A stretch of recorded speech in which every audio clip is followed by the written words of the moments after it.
MBBS abroad నిజంగానే చీపా? Safe countries ఏంటి? అసలు కన్సల్టెన్సీ స్కామ్స్ని ఎలా ఐడెంటిఫై చేయాలి?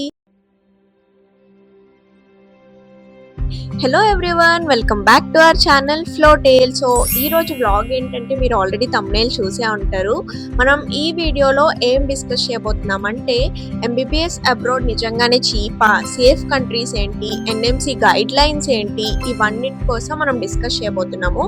ఎవరైనా జస్ట్ 20 to 25 lakhsలో ఎంబీబీఎస్ అబ్రాడ్లో చేసేయచ్చు, or else NMC guide lines ఈ యూనివర్సిటీ ఫుల్గా ఫాలో అయిపోయింది, లేదంటే 100% ఎఫ్ఎంజీఈలో రిజల్ట్స్ వచ్చేస్తాయి అని ఎవరైనా చెప్పారా? అయితే ఈ వీడియో మీకోసమే. స్కిప్ చేయకుండా వీడియో మొత్తం చూసేయండి.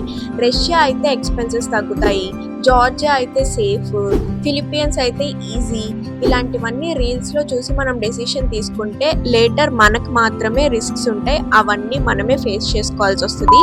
So let's break down everything. Don't skip the video and watch till the end.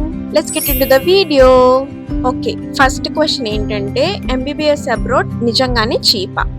MBBS abroad నిజంగానే చీప్ అంటే, అది మనం ఇండియన్ ప్రైవేట్ మెడికల్ కాలేజెస్తో కంపేర్ చేస్తే కొన్ని కంట్రీస్ కొంచెం తక్కువగా ఉండొచ్చు టోటల్ కాస్ట్.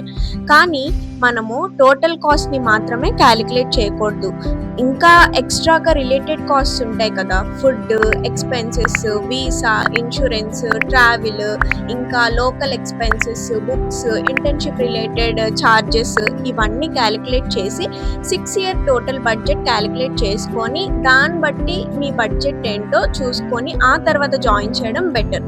ఎందుకంటే కన్సల్టెన్సీ వాళ్ళు ఇలా పర్ ఇయర్కి ఫర్ ఎగ్జాంపుల్గా 3 lakhs పర్ సెమ్ అని చెప్పారనుకోండి, పర్ ఇయర్కి నార్మల్గా 3 lakhs అని చెప్తే మనం ఓన్లీ సెమ్ ఫీజ్ మాత్రమే క్యాలిక్యులేట్ చేయకూడదు. ఇప్పుడు నేను చెప్పిన ఈ ఎక్స్ట్రా ఛార్జెస్ అన్నీ క్యాలిక్యులేట్ చేసి టోటల్ బడ్జెట్ వేసుకొని ఆ తర్వాత అడ్మిషన్ తీసుకోవాలి.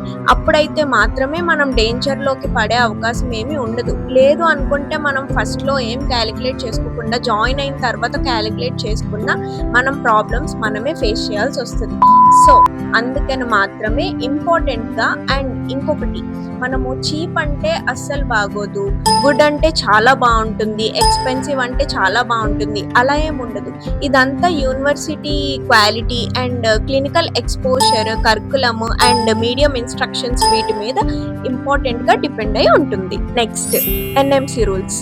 ఎన్ఎంసీ రూల్స్ అనేవి ఎంబీబీఎస్ అబ్రాడ్కి వెళ్ళాలి అనుకుంటే అది చాలా ఇంపార్టెంట్, అది మనందరికీ తెలిసిందే. అందులో ఫస్ట్ థింగ్ ఏంటంటే నీట్ క్వాలిఫికేషన్.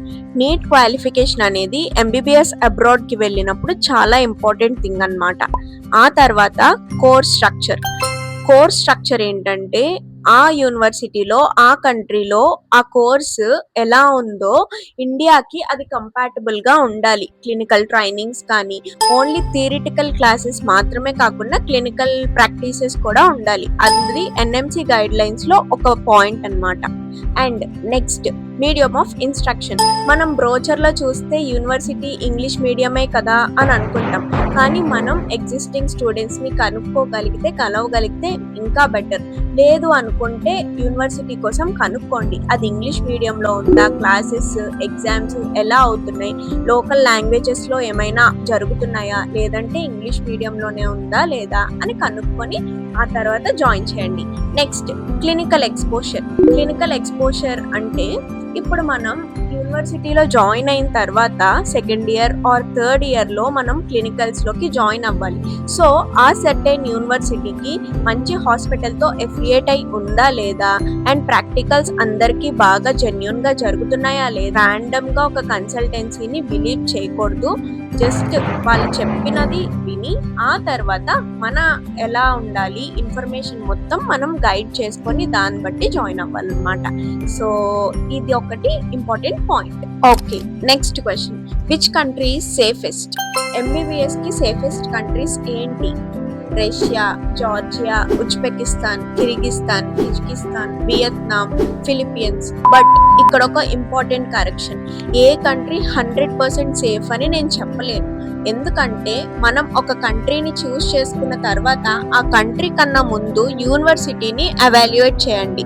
ఫర్ ఎగ్జాంపుల్ ఒక కంట్రీని చూస్ చేసుకున్నారు, అందులో ఒక యూనివర్సిటీ చూస్ చేసుకున్న తర్వాత యూనివర్సిటీకి రికగ్నిషన్ ఉందా లేదా, అండ్ కోర్స్ ఎలా ఉంది, టీచింగ్ స్కిల్స్ ఎలా ఉన్నాయి, ఆ తర్వాత క్లినికల్ ఎక్స్పోజర్ ఏంటి, ఆ తర్వాత స్టూడెంట్ సేఫ్టీ ఎలా ఉంది, ట్రావెల్ యాక్సెసిబిలిటీ ఎలా ఉంది, అకామిడేషన్ ఎలా ఉంది, అండ్ మోస్ట్ ఇంపార్టెంట్ అక్కడ పొలిటికల్ సిచ్యువేషన్స్ ఎలా ఉన్నాయి.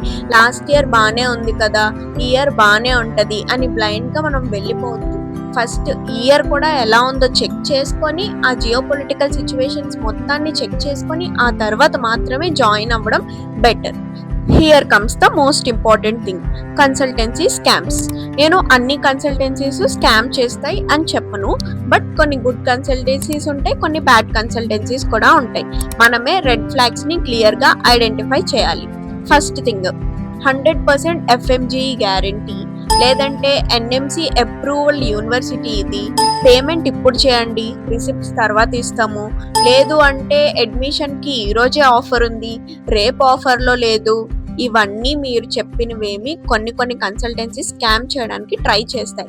అండ్ వన్ మోర్ థింగ్, మీరు కన్సల్టెన్సీస్కి ఏ ట్రాన్సాక్షన్స్ చేసినా రిసిప్ట్స్ అన్నీ రిటర్న్ డాక్యుమెంట్స్లో కానీ డాక్యుమెంట్స్ ఫామ్స్లో కానీ పెట్టుకోండి, అప్పుడే మీకు సేఫెస్ట్గా ఉంటుంది.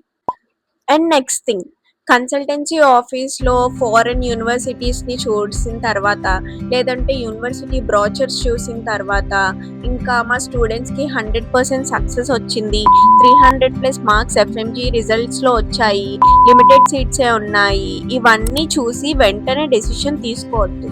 మీరు ఆ ఎగ్జిస్టింగ్ స్టూడెంట్స్లో 2-3 స్టూడెంట్స్తో మాట్లాడండి, గ్రౌండ్ లెవెల్లో ఆ స్టూడెంట్స్ని కనుక్కోండి. యూనివర్సిటీ ఎలా ఉంటుంది, స్టూడెంట్స్కి సేఫేనా, కంట్రీ ఎలా ఉంటుంది, అక్కడ రూల్స్ అండ్ రెగ్యులేషన్స్ ఎలా ఉంటాయి, క్లినికల్ ఎక్స్పోజర్ ఎలా ఉంటుంది, మీరు చూస్ చేసుకునే యూనివర్సిటీ బాగుంటుందా లేదా, అవన్నీ కనుక్కోండి. ఎందుకంటే సమ్ టైమ్స్ బ్రోచర్ కన్నా స్టూడెంట్స్ చెప్పే ఇన్ఫర్మేషన్ చాలా యూస్ఫుల్గా ఉంటుంది.